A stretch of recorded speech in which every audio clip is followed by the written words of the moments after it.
Today's video, we're going to talk about open targeting on Facebook ads. Is it the most profitable targeting option now? Yes, it is, if you are in a certain circumstance or niche where it would apply, okay? Which 50% or greater of the times, open targeting is just basically going to be the most profitable option for you. And that is because of how Facebook has fundamentally changed their platform. I used to be big on doing specific custom audience targeting people who just like basketball or have are interested in Little League, stuff like that. And then hitting them with a laser targeted ad, which in some occasions still does work pretty damn good. But in today's environment, Facebook's changed how their platform works so that you don't have to be so deliberate in telling them exactly what you're trying to do. They are able to pick that up on their own just by scanning your ads and landing pages, of which I'm going to talk about in detail on this particular video.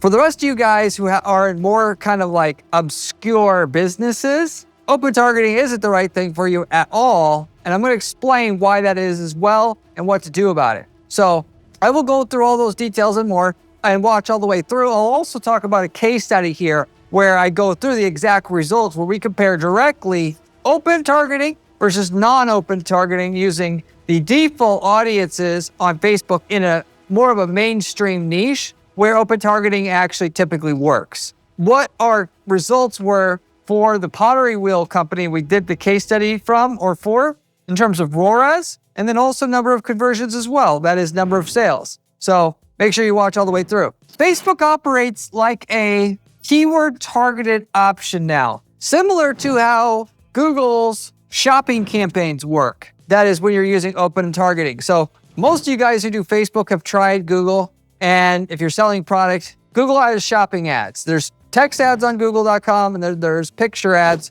where products are shown, which are normally called shopping ads. Those shopping ads, the way that it works, Google got beyond keyword targeting with those. Instead of telling them what keywords you want to target for your shopping ads, Google just scans your website, scans your product feed, and then they make a determination where you should show up from that alone. So it does the targeting for you, if you will. Facebook operates very similar to this nowadays when you use open targeting. And even if you don't use open targeting, it's also doing this as well, but exclusively, or should I say especially or particularly when you have open targeting, which open targeting is just when you target everybody. All ages, all demographics, there's no targeting options at all on your campaign, just to be clear. So with that said though, in order to make it work, you gotta have a well-descriptive ad and a well-descriptive landing page for this to work out though at the end of the day. To where if you don't have a well-descriptive landing page, you create one. And if you don't have a well-descriptive ad, you create one as well. So if you're selling,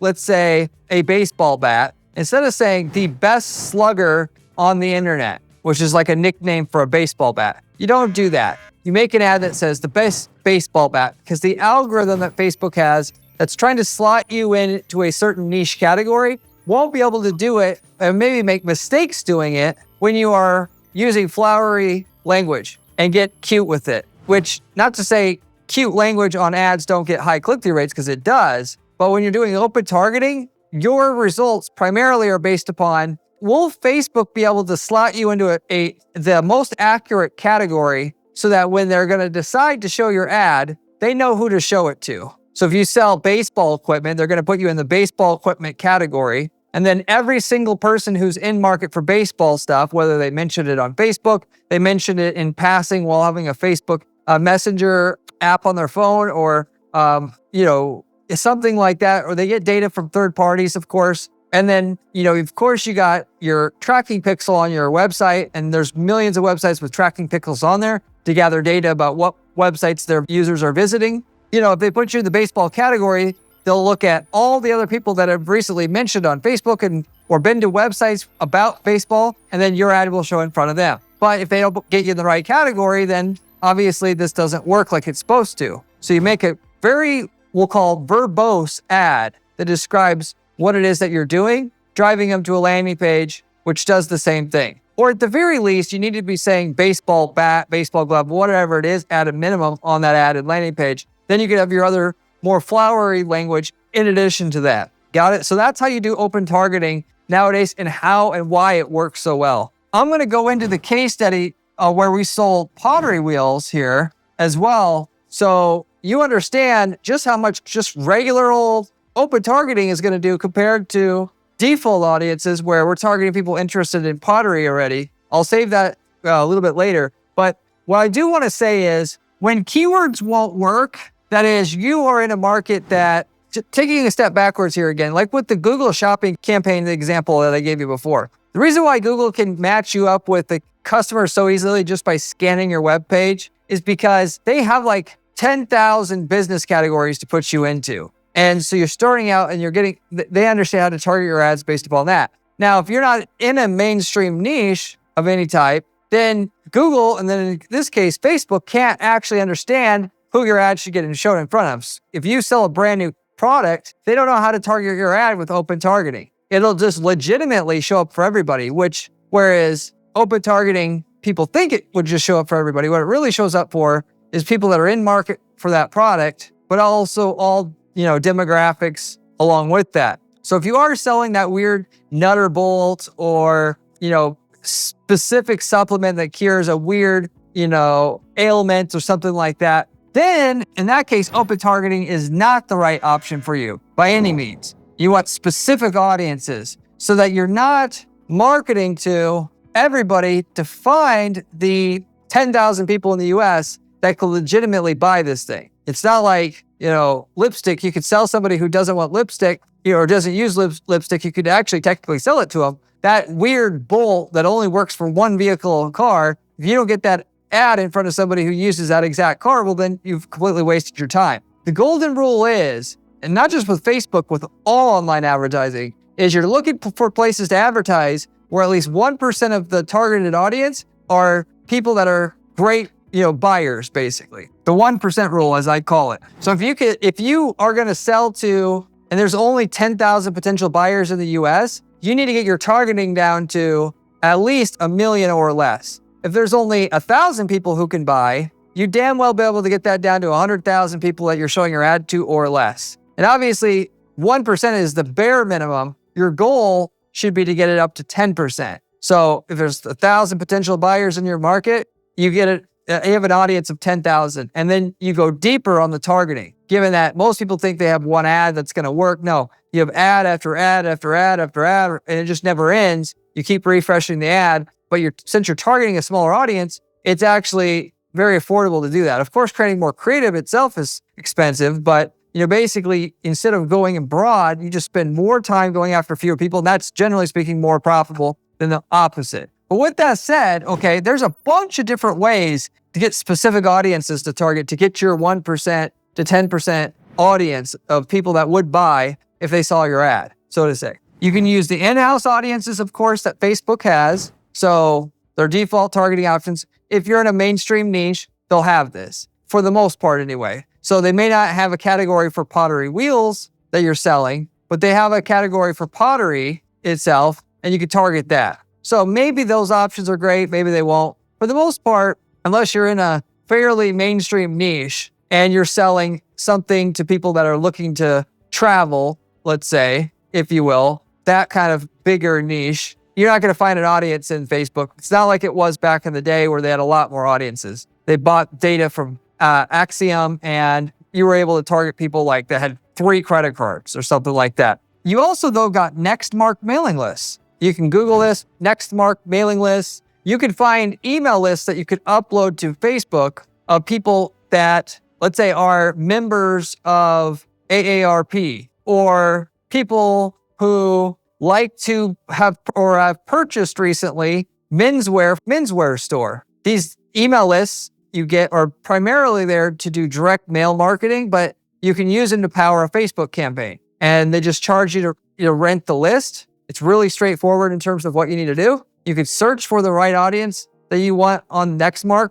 via their search functionality on their website and find audiences that are related to your niche. You can go that route with it. You also can go to Axicom, ACXICOM itself, which is the biggest data warehouse out there. They have 40,000 individual traits that they track on the US population. So if you're trying to sell an air filter, for instance, you could go to them and say, hey, I want people with allergies and asthma because I know those are the people statistically are the more likely ones to buy, if you will. Along with that, if you don't know that fact about your product line, you could take your actual customer list to them. As long as you have at least 1,000 customers, you could take your customer list to them. That is their email addresses, their phone numbers, and you could then say, or even address list. You can actually say, hey, tell me of the 40,000 individual traits that you track on the US population, how many of them match up with my customer list and to what degree? Which ones correlate at the highest level?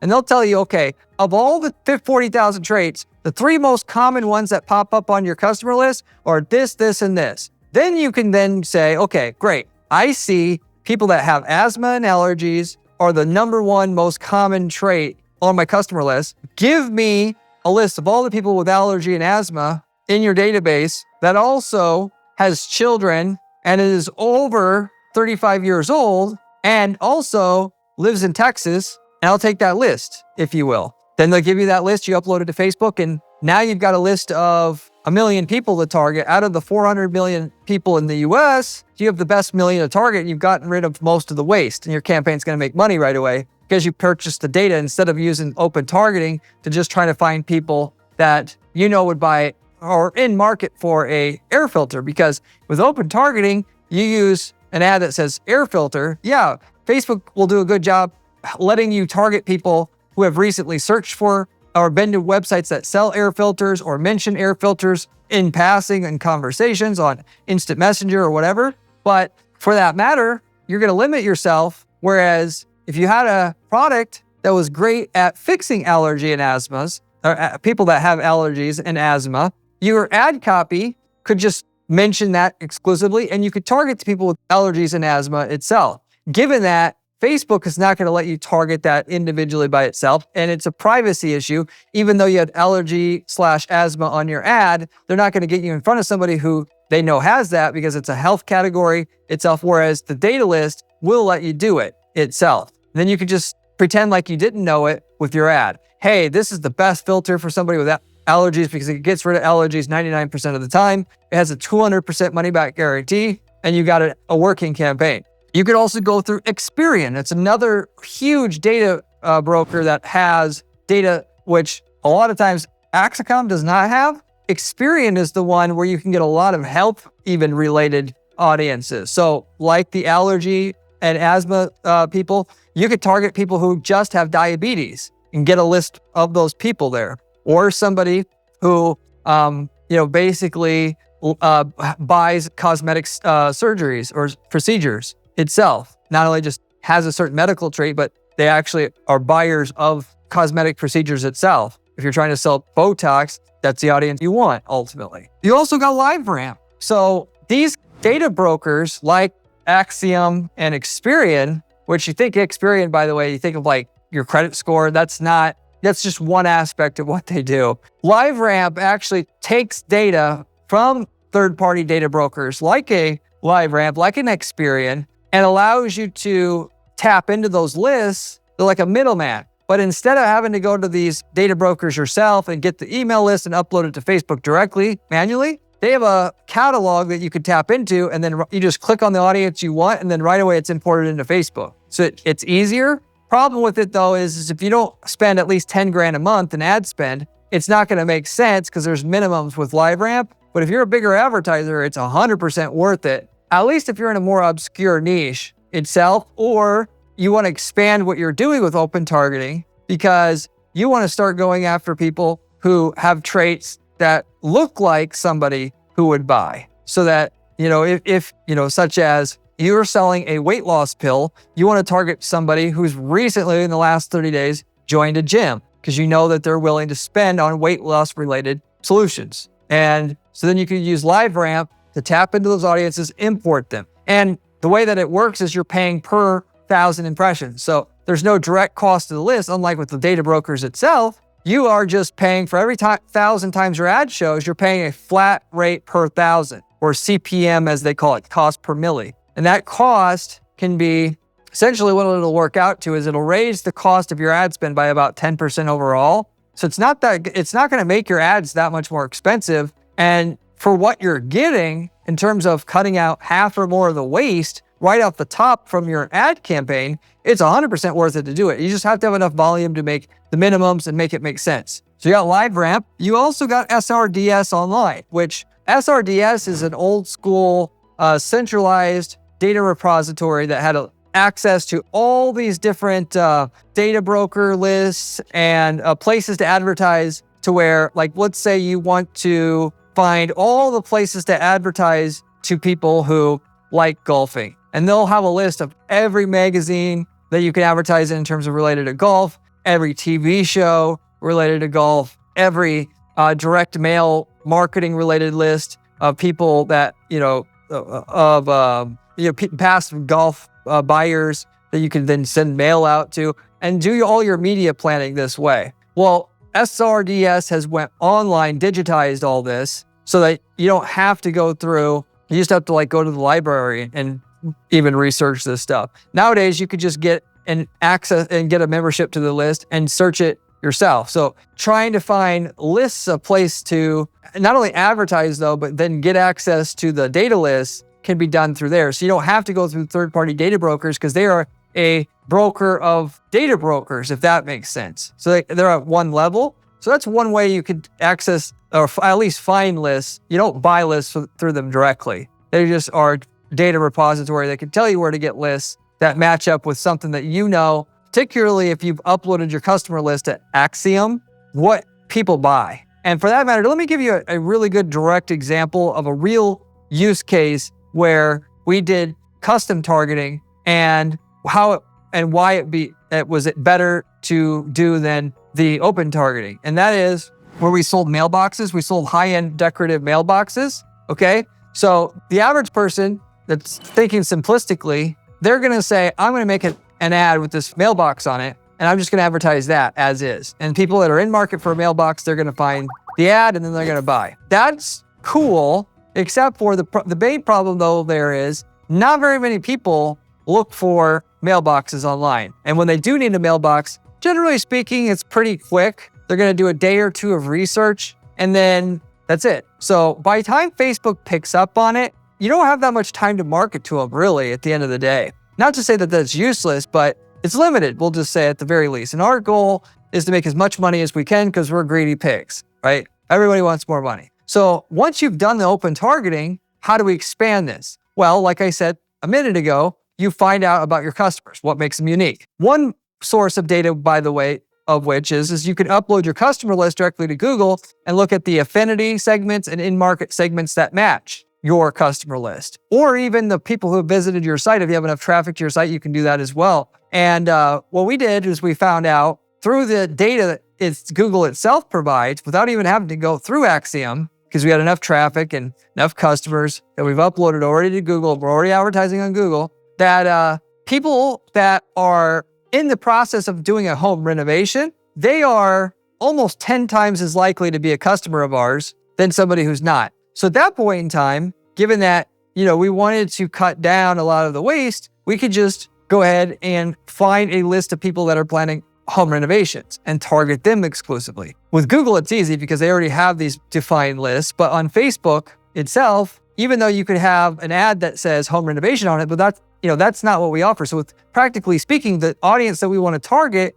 if you will, isn't a custom default audience on Facebook, but also we can't have an ad that says we do home renovation to get Facebook understanding that we want to show up for somebody planning a home renovation, because we don't offer home renovation directly. You see, we know we want to get in front of people that do home renovation. And the way to do that is you have to get a list of people that are planning a home renovation through a third party, upload that list to Facebook, and now our decorative mailbox is going to show up in front of all the people that are planning a home renovation itself. So that's a perfect example of how you use custom targeting to get more sales that you wouldn't have got otherwise through regular old open targeting. And for that matter, you just got to follow the 1% rule. So whereas the home renovation guy is 10 times more likely to buy a mailbox, even if he thinks it's cool looking, than the average guy, that still only takes us from 400 million, 40 million, which it doesn't really, because when you get rid of kids and people that don't have any money,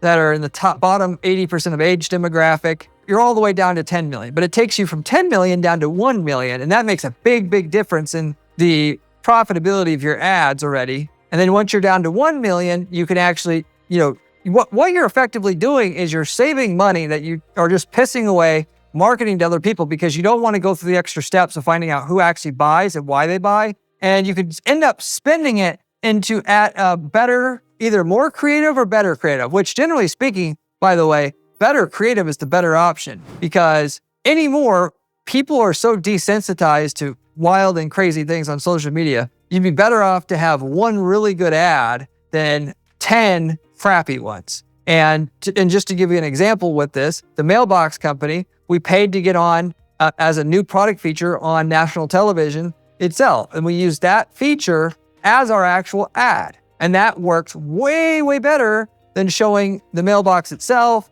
who's, the mailbox is in the wild, that kind of thing. For that matter, you save the money on the targeting, you put it into a fantastic ad, infinitely better results that way than trying to waste it all, trying to go after that to find, have all that waste circulation to find that one person who's currently in market for a mailbox, or should I say, not even just, in market, but more so also planning a home renovation. And then hitting them with the hard-hitting ad that shows this is a brand new thing that's super trendy.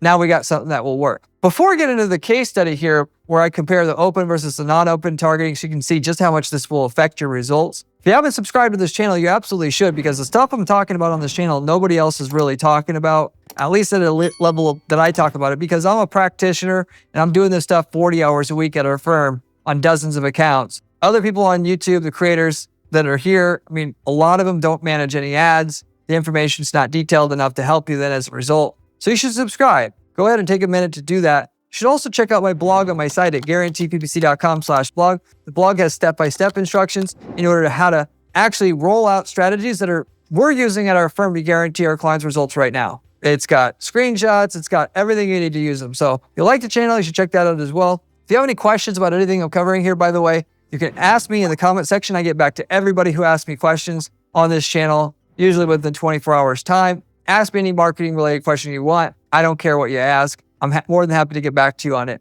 With that said, getting into the case study now. Now, to actually highlight how much of a difference regular open targeting, which most people thought was foolish to run ads to just everybody because they didn't understand how Facebook looks at the ad and the landing page to steer the ads. We had a company selling pottery equipment. We were selling more of the pottery wheels or higher end product there because we had enough lifetime value of a customer there to offset the cost of running the ads and still get an ROI at the end of the day. These are thousands of dollars each. And for that matter, we ran an open ad, doing open targeting with no targeting options, but with a well-descriptive ad saying this is a pottery wheel, like I mentioned and recommended to you before, and how you do open targeting now. And then non-open, using a default audience itself, targeting basically people interested in pottery itself, okay? Which one of these you think actually did better at the end of the day? No targeting or targeting people already interested in pottery? Well, the data says that our return on investment and ad spend on the open targeting when doing these side by side was 286% on the open targeting, which that's just barely enough to justify doing the Facebook ads. It's profitable, even though it's not nearly ideal. But by the way, when you're doing Facebook ads, even if you break even on them and you're able to spend $10,000 a month on them, your company's going to grow a ton because there's going to be so much awareness around your company now. A lot of these people who see the ad, they're going to say, that's cool, but they're not going to be ready to buy it right then. 2 months from now, they get a windfall of cash and they want to buy something. A lot of them are going to come back and buy. And that's where your profit is, so to say. So on Facebook, I just want to be not losing money. And then also it's going to help my organic rankings on Google because I have a lot of traffic I'm driving to my site. A lot of brand searches are happening that Google's going to notice, and you're making money that way. But anyway, as far as non-open targeting the pottery audiences there, 112% ROAS. So it makes a huge difference on your return on investment just going with open targeting and not just targeting people interested in pottery. Why? Because here's the key thing. You're going to target people actually interested in buying a product, not just interested in pottery, because there's a big difference between somebody interested in pottery and has been on that list because they've said something about pottery twice in the last 12 months versus somebody who was looking and talking about pottery wheels specifically. And that's the crux of the situation here. The number of conversions will vary here as well, but the key thing I want you to know here is this is all very specific to your niche. If you want to know in your situation what you should do, reach out to me at my firm, have a conversation with me, book a call. I'll go over your situation and let you know whether it should be open or non-open targeting. That will get you the best results. I'm really good at identifying this stuff up front before having to actually run any tests and wasting any money on that stuff. Reach out to me at guaranteeppc.com if you're interested in that. I also offer PPC management services here where we guarantee your results. That is, we do not charge a management fee until we can get you a certain minimum lift in your profitability in excess of what our fee basically is. Nobody else does this, by the way. I also sell ad templates. If you're in a niche market that we've been in before, we'll sell you the winning ads, landing pages, campaign templates that work for your niche market. You can copy paste those into your ad account and get the same results we did with none of the work that it took for us to get it. And we've been in over 100 plus different niche markets, so the chances are high that we've already done the work that you need done and can tell you the results you're going to get with it up front. So interested in any of those things, let me know. Reach out to me at my firm at guaranteedppc.com. Now, going back to the case study here with the pottery wheel guy, one thing I will say, the drawback to open targeting though, is you're going to get less conversions. Why? Because Facebook is going to narrow down the targeting. So that naturally brings ROI up, ROAS up, while bringing down volume potential, given that some of what you show up for, like in this case, showing up for people that are interested in pottery, just not looking for a pottery wheel at the moment, or in general, not looking for pottery wheels, but interested in pottery, of course, they're going to find some customers there. So you're going to get more customers going with the more generic audience, non-product specific audience, people just interested in pottery by itself, but the ROI is going to be less. So there's more volume, but because there's more waste circulation, the ROI/ROAS is going to be less. So in this particular case, when we did this over a 30-day period, we had 25 sales on the custom targeting, whereas we only had 14 sales on the non-custom targeting itself, or the open targeting. I've talked about in other videos before multiple times how your best bet is to go after the most likely thing to work first, make money there, chip off part of the profit you're making to get something else going that's less likely to work, because you're not going to lose that game. Start with your open targeting. When you max it out, go ahead and set up a campaign with closed targeting and then try to expand there, knowing that it's likely going to take a lot more optimization from Facebook's side to find what part of the general custom audience, custom targeting that you have that actually buys, the 5% of it, so to say, that buys, if you will. So that's just the obvious thing to do. For that matter, if you want somebody to come in and do it all for you and give you ad spend to set it up, we can do this for you at our agency as well.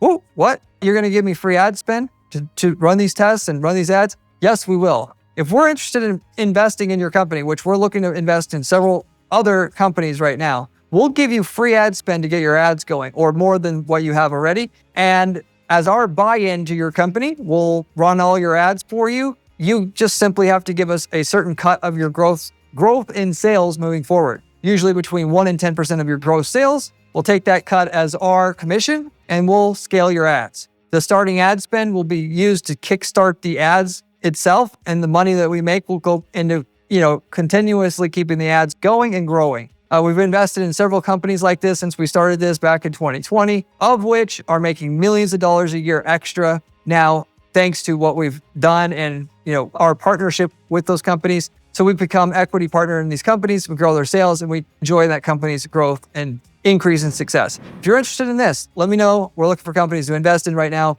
Reach out to me at guaranteeppc.com, of which I can talk about the other successes we've had with the other companies if you reach out. I also have a brand new group, Discord group specifically, that I've released. It has a bunch of the guys from this channel who watch this channel talking about the strategies they're doing and that I talk about on this channel. And I've been answering people's questions inside this group. You can find that link to that Discord in the video description. There's a free PPC course in there that I gave away for free just as a thank you for joining the group as well. So I highly encourage you to look at that if you like and you are already a subscriber or want to be a subscriber. I'm going to wrap everything up with that. Thank you very much for watching, and I'll see you on the next one. If you want to see another video, click here. It is one of my best ones.